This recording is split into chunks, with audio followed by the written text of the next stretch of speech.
नमस्कार शेतकरी मित्रांनो. आपण खत व्यवस्थापन करत असताना डाळिंब पिकामध्ये खत व्यवस्थापन करत असताना आपण जर योग्य योग्य वेळ जर निवडली नाही, तर आपण जे काही झाडाला खतं वगैरे देणार आहोत, हे झाडाला उपलब्ध जे आहेत हे होत नाहीत. आपण जे काही वॉटर सोल्युबल खतं देणार आहोत, जे काही मायक्रोन्यूट्रिएंट देणार आहोत, हे झाडाला त्या तुलनेमध्ये अपीक होत नाही. कारण ती वेळ जी आहे ही योग्य नसते. प्रत्येक वेळेस वेळ योग्य असते असं नाही.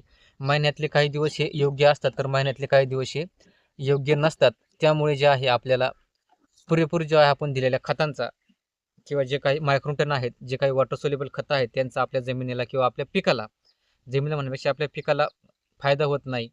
परिणामी जे आहे आपल्या जमिनीमध्ये मटेरियल जे वॉटर सोल्युबल खतांचं फिक्सेशन वाढण्यासाठी जे आहे हे सुरुवात होते आणि जे काही आपण मायक्रोन्यूट्रिएंट देणार आहोत, जे काही आपण खते देणार आहोत वॉटर सोल्युबल, हे सगळे फिक्स होऊन जे झाडाला अवेलेबल होत नाहीत अशा फॉर्ममध्ये जाऊन बसतात आणि आपण सतत खत देत राहतो आणि आपला खर्चही वाढत जातो. तर हा खर्च ॲडिशनलचा होऊ नये आणि आपल्या जमिनीमध्ये मटेरियल फिक्सेशन होऊ नये आणि दिलेली खतं हे झाडाला 100% कशी अवेलेबल होतील, हे आपण आपल्या व्हिडिओमध्ये आजच्या व्हिडिओमध्ये जे आहेत हे पाहण्याचा प्रयत्न करणार आहोत. त्यासोबतच मटेरियल आपण केव्हा खतं दिले पाहिजे आणि केव्हा खतं ही थांबवली पाहिजे, यावरही आजच्या व्हिडिओमध्ये आपण थोडासा हात घालण्याचा जो आहे आपण हा प्रयत्न करणार आहोत. तर चालू करूया मित्रांनो आपण आजच्या व्हिडिओला. तत्पूर्वी चॅनलला जे कोणी नवीन असेल त्यांनी चॅनलला सबस्क्राईब करून घ्या, जेणेकरून जी काही अशी जी आपल्याकडे जी बेसिक जी गोष्टीवर जे आपण व्हिडिओ टाकतो किंवा जी आपण माहिती देतो, ही माहिती तुम्हाला सतत जी आहे ही भेटत राहील. जे आपण जे बोलतो हे वैज्ञानिकदृष्ट्या बोलण्याचा प्रयत्न करत आहोत, ना की अंधश्रद्धा. ही एक शेतकऱ्यांनी लक्षात ठेवायचं आहे. कारण वैज्ञानिक दृष्टिकोन हा खूप महत्त्वाचा आहे शेती करत असताना. सोबतच जे काही आणि ही जे आपण विषय बोलतोय हा एक विज्ञानाचा आहे. चंद्र अमावास्या येणे किंवा पौर्णिमा येणे हा एक विज्ञानाचाच भाग आहे, ना की अंधश्रद्धेचा भाग आहे. हे आपण लक्षात घ्यायचं आहे. तरी चालू करूया आपण आजच्या व्हिडिओला. बाकीचा वेळ आपण जास्त चर्चा न करता आपण मेन मुद्द्यावर आपल्या वळूया आणि आपला जो काही व्हिडिओ आहे तो चालू करूया. तर मित्रांनो, आपण जे काही खतं वगैरे देत असताना आपण एक लक्षात ठेवायचं आहे किंवा आपण एक कॅलेंडर बघायचं आहे. प्रत्येक महिना स्टार्ट झाला की पहिलं आपण जे आहे हे कॅलेंडर आपण पहिल्यांदा चेक करायचं आहे की अमावस्या कधी आहे आणि पौर्णिमा कधी आहे. तर याच्यामध्ये सुरुवात करूया आपण अमावस्यापासून. तर मित्रांनो, अमावस्येच्या आधी साधारणतः एक 5-6 दिवस चंद्र अजिबात दिसत नाही आणि अमावस्येनंतरही एक 5-6 दिवस चंद्र हा आपल्याला दिसत नाही.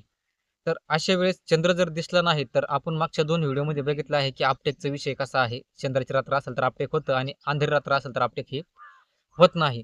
तर हे अपटेक होतच नसेल, तर अशा टायमाला आपण काय केलं पाहिजे? तर अशा टायमाला आपण खतं द्यायची आहेत ही थांबवली पाहिजे. तर थांबवली पाहिजे तर कशी? तर 100% आपल्याला ही थांबवायची नाहीत मित्रांनो, हे लक्षात ठेवा. 100% आपल्याला थांबवायची नाहीत, तर आपल्याला त्याचं प्रमाण जे आहे हे कमी करायचं आहे. आपण जे काही वॉटर सोल्युबल खतं किंवा जे काही मायक्रोन्यूट्रनचं ठीक आहे, पण वॉटर सोल्युबल खतं जे आहे आपण अशा खतांचे आहे आपल्याला प्रमाण जे आहे हे साधारणतः एक 70% जे आहे आपल्याला हे कमी करायचं आहे. तर 60 ते 70% आपल्याला हे कमी करायचं आहे किंवा 50 ते 60% आपल्याला कमी करायचं आहे. म्हणजे जो काही तुम्ही रेग्युलर डोस देत आहात, तो डोस तुम्हाला कमी करून द्यायचा आहे. कारण अपटेकच होणार नाही तर एवढा डोस देऊन करणार काय आहात? विनाकारण तुमचा खर्च वाया चाललेला आहे. तुम्ही 5 किलो 52-34 देणार आहात. त्याच्या पुढच्या पानाला काहीतरी मायक्रोन्यूट्रन देणार आहात. ते मटेरियल पहिलंच अपटेक झालेलं नाही. हे फिक्स होऊन बसणार आहे. त्यानंतर पुढे शेड्यूलनुसार तुम्ही कॅल्शियम वगैरे देणार आहात खालून. आता कॅल्शियम गेला, फॉस्फरस गेला, मायक्रोन्यूट्रन गेलं. हे जर अपटेकच जर नाही झालं आपल्या पिकाला किंवा जमिनीमध्ये याचं जर फिक्स होऊन जर बसले आणि हे फिक्सच होणार. हे सर्व ज्यावेळेस अपटेक जर झाले नाही, तर हे सर्वचे सर्व जे आहेत हे एकमेकांसोबत रिएक्शन करणार आणि सगळे जे आहेत हे फिक्स होऊन बसणार. यातला एकही टेक्निकल जे आहे, एकही NPK म्हणा किंवा मायक्रोन्यूट्रन म्हणा किंवा कॅल्शियम म्हणा, हा झाडाला अजिबातच हा लागूच होणार नाही आपल्याला. आता आपला केलेला खर्चही गेला आणि जमीनही खराब झाली. जो काही आपला झाडाचा पांढऱ्या मुळांचा जो एरिया आहे, तो एरियाही खराब झाला. तिथं जे होणाऱ्या मायक्रोबियल ॲक्टिव्हिटी आहे तीही कमी होणार. कारण pH तिथला वाढला जाणार आणि pH वाढला गेला तर तुमच्या तिथले जीवाणू कुठलेही कार्य करणार नाहीत. एक तर डेड होतील किंवा जमिनीमध्ये खोलवर निघून जातील. तर असे प्रकार घडू नयेत म्हणून आपण जे आहे खताचं नियोजन जे आहे हे व्यवस्थित केलं पाहिजे. याचबरोबर जे काय आहे आपलं ज्यावेळेस अमावस्या ही होईल, अमावस्या झाल्याच्या नंतर साधारणतः एक 5 ते 6 दिवसांनी जे आहे हे आपल्याकडे जे आहे हे अपटेकसाठी जे आहे हे सुरुवात होती. झाडाची जी कार्यप्रणाली आहे अमावस्यानंतर 5-6 दिवसानंतर ही हळू जे आहे हे सुरळीत होण्यासाठी सुरुवात होते. कारण ती अगोदर जे आहे ती साधारणतः एक 9-10 दिवस संथ गतीमध्ये असते किंवा मंद गतीमध्ये असते आणि हीच ॲक्टिव्हिटी पुन्हा चालू करण्यासाठी अमावस्यानंतर 5वा किंवा 6वा दिवस ओलांडतो. तर ज्यावेळेस चंद्र दिसण्यासाठी सुरुवात होईल त्यावेळेस जे आहेत ही पुन्हा ॲक्टिव्हिटीज चालू होऊन जाते. तर अशा काळामध्ये जे आहे आपल्याला जे आहेत खताचं जे प्रमाण आहे हे पुन्हा जे आहे वाढवायचं आहे. तर ते कशा पद्धतीने वाढवायचं आहे तर ते आपल्याला टप्प्याटप्प्याने जे आहे हे वाढवायचं आहे. जसं-जसं चंद्र मोठा-मोठा होईल तसं-तसं आपला जो डोसा आहे हा वाढत जायचा आहे. 3 किलोचा 3.5 किलो, 3.5 किलोचा 4 किलो, 4 किलोचा 4.5 किलो, 4.5 किलोचा 5 किलो. असं जे आहे एक-एक दिवस जे आहे हे पौर्णिमा येऊपर्यंत जे आहे हे वाढवीत जायचं आहे. पौर्णिमा होऊन द्यायची आहे. हा तो रेग्युलर डोस चालू ठेवायचा आहे. इतरही मायक्रोन्यूटन, कॅल्शियम, बोरॉन काय वगैरे तुमचं जे चालू असेल, ते तुम्ही जे आहे हे चालू ठेवायचं आहे. आणि जशी पौर्णिमा होईल, पौर्णिमा झाल्याच्या नंतर बघा पुन्हा 5-6 दिवसांनी जे आहे आपल्याकडे पुन्हा चंद्र हा कमी-कमी व्हायला लागतो. ज्यावेळेस पुन्हा कमी-कमी व्हायला लागतो त्यावेळेस पुन्हा आपला खताचा डोस जो आहे हा कमी-कमी करण्यासाठी जे आहे हे आपल्याला सुरुवात करायची आहे. तर अशा पद्धतीने जे आपल्याला थोडंसं मॅनेजमेंट जे आहे आपल्याला आपल्या प्लॉटमध्ये खतांचं जे आहे हे करायचं आहे. यानंतर जे आहे सगळ्यात महत्त्वाचा पॉईंट म्हणजे अमावस्या झाल्याच्या नंतर दुसऱ्या किंवा तिसऱ्या दिवशी तुम्हाला NPKचे जे बॅक्टेरिया आहेत हे तुम्हाला ड्रिपच्या माध्यमातून जे द्यायचे आहेत. जेणेकरून जसं-जसं पुढं चंद्र मोठा होईल तसं-तसं आपला अपटेक हे अजून फास्ट व्हावी. हे जे NPKचे जे काही आपण बॅक्टेरिया देणार आहोत हे आपल्या जमिनीत पडलेलं जे काही फिक्स झालेलं मटेरियल आहे, हे फिक्स झालेलं मटेरियल जे आहे हे चिलेट करण्यासाठी सुरुवात करणार आणि हे जे काही मटेरियल चिलेट करतील, हे झाडाला आपल्या जे आहेत हे अपटेक करण्यासाठी जे आहे हे फायदेशीर ठरेल किंवा अपटेक करण्याला एक तयार होऊन जाईल आणि झाड त्याला जे आहे शोषून घेईल आणि ते आपल्याला कळीच्या रूपात किंवा फुलाच्या रूपात किंवा फळाच्या विकासाच्या रूपात हे जे आपल्याला वापरण्यासाठी झाडाला त्याचा फायदा होऊन जाईल. हे जे NPK जे बॅक्टेरिया असतात ज्यावेळेस हे मल्टिप्लाय होण्यासाठी सुरुवात होतात किंवा ज्यांची ती कॉलनी ज्यावेळेस मोठी करण्याचा प्रयत्न करत असतात त्यावेळेस किंवा हे जे बॅक्टेरिया आहेत एक विशिष्ट प्रकारचं जे आहेत हे ॲसिड जे आहेत हे सोडत असतात आणि हे ॲसिड जे आहे हे ॲसिड तुमचं जमिनीमध्ये जे काही दगड होऊन बसलेलं जे काही खतं असतात, जे फिक्स होऊन बसलेले जे खतं असतात, यांना फोडण्याचं जे आहे हे काम करतात. त्यांना डिझॉल्व्ह करण्याचे जे आहेत हे काम करतात. कारण हे ज्या यांच्यातून जे काही ॲसिड हे सोडतात, हे ॲसिड एवढं खतरनाक असतं का हे ॲसिड जे आहे तुमचं फिक्स झालेलं खताचा दगड जो आहे, हे दगडाचं आहे ना पाणी करण्यासाठी जे आहेत हे ते ॲसिड ते काम करतं. दगडाचं पाणी करण्याचं काम करतं.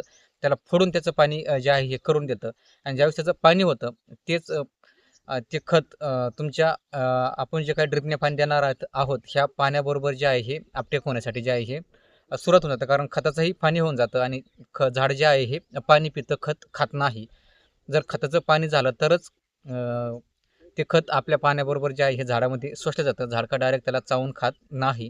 त्याचं पाणीच हे योग्य पद्धतीनं पाणीच झालं पाहिजे आणि त्या खताचं पाणी करायचं असेल तर तिथं आपल्याला NPKचे जे आहेत हे बॅक्टेरिया लागतील. कारण ते जे ॲसिड सोडतात त्या ॲसिडने ते खत फोडून त्या खतात जे आहे हे पाणी केलं जातं. या उलट आता आपण पौर्णिमेला काय केलं पाहिजे तर पौर्णिमा झाल्याच्या नंतर जे आहे आपल्याला जमिनीमधून जे आहे पौर्णिमा झाल्यानंतर साधारणतः एक 4 ते 5 दिवसांच्या नंतर आपल्याला जमिनीमधून ट्रायकोसुडो हे जे बुरशी आहेत ह्या बुरशी आपल्याला जमिनीमध्ये ज्या आहेत आपल्याला ह्या द्यायच्या आहेत. ह्या का द्यायच्या आहेत तर जेव्हा पौर्णिमा होते पौर्णिमेनंतर साधारणतः एक 4 ते 5 दिवसानंतर चंद्र हा छोटा होण्यासाठी सुरुवात होते आणि अंधारी रात्र येण्यासाठी जी आहे ही सुरुवात होते. ज्यावेळेस ही अंधारी रात्र येते त्यावेळेस जे आहे आपल्या जमिनीमध्ये घातक बुरशांचा जो आहे अटॅक हा आपला चालू होऊन जातो. कारण अंधारी रात्री जमिनीतला ओलावा आणि अंधारी रात्र म्हणजे हे जे वातावरण आहे तर ह्या घातक बुरशांसाठी जे आहे हे खूपच अनुकूल असतं. तर ह्या घातक बुरशी आहेत यांना कंट्रोल करण्यासाठी आपल्याला जे आहेत ट्रायको आणि बॅसिलस हे जे बुरशी आहेत जैविक बुरशी, जैविक बुरशीनाशक आपल्याला द्यायचे आहेत. त्याच्यामध्ये ट्रायको द्यायचा आहे, सुडो द्यायचा आहे आणि निमेटोडसाठीच आपल्याला जे द्यायचं आहेत. म्हणजे हे जे काही जैविक बुरशीनाशकं आहेत, हे जैविक बुरशीनाशकं आपल्या जमिनीमध्ये आंध्र रात्री येणाऱ्या ज्या काही घातक बुरशी आहेत, हे त्यांना कंट्रोल करण्यासाठी हे कार्य करणार आहेत. कारण आपण हे जर जैविक बुरशीनाशक जर आपण जर दिले नाहीत, तर हे जैविक बुरशीनाशक दिले नाहीत, त्यानंतर आपले जे काही घातक बुरशी आहेत जमिनीमध्ये, त्या खूपच जास्त प्रमाणात जे आहे ॲक्टिव्ह होणार आहेत. तुमच्या निमेटोड झाला किंवा इतर झाल्या, त्या खूप ॲक्टिव्ह होणार आहेत आणि जमिनीमध्ये जे आहे आपलं मुळं जे आहेत हे डॅमेज करण्यासाठी जे सुरुवात करणार आहेत. तर हे डॅमेज करू नये म्हणून ते जरी आले, ते येणारच आहेत. ते जरी आले तरी त्यांना संपवण्यासाठी आपल्याला अगोदरच ते जे आहेत नियोजन करून ठेवायचं आहे. कारण त्यांना येण्याच्या आतच आपण जर आपले जे काही जैविक बुरशीनाशक जमिनीमध्ये जर दिले, तर हे मल्टिप्लाय होण्यासाठी जे आहे हे सुरुवात होणार आहे आणि मल्टिप्लाय झाल्याच्या नंतर ज्यावेळेस जे काही हानिकारक बुरशी आपल्या जमिनीमध्ये हल्ला करणार आहेत, तर आपले हे जैविक बुरशीनाशकं त्यांच्यावर जे आहेत हल्ला करून त्यांना जमिनीमधून जे आहे हे संपवून टाकणार आहेत.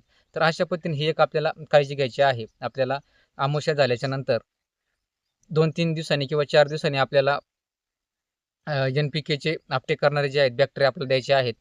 त्यानंतर पौर्णिमा झाल्यानंतर 4 ते 5 दिवसांनी आपल्याला आपल्या जमिनीमध्ये जैविक बुरशीनाशकं द्यायची आहेत. अशा पद्धतीने जे आपल्याला हे नियोजन करायचं आहे.